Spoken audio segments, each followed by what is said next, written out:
ও মায়ের একটি দুধের দায়া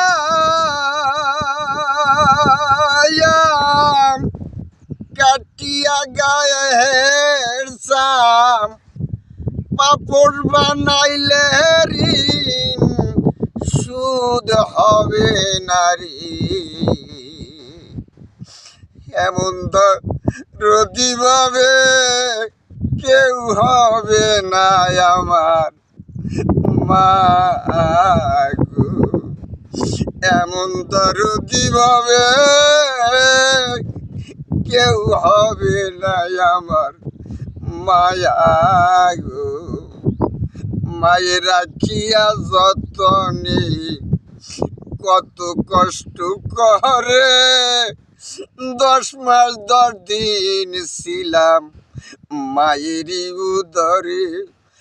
মায়ে রাখিয়া যতনে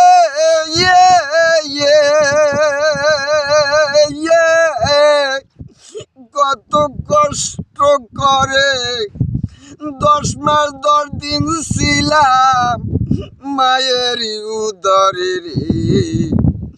এমন দরদি ভাবে কেউ হবে না আমার মা।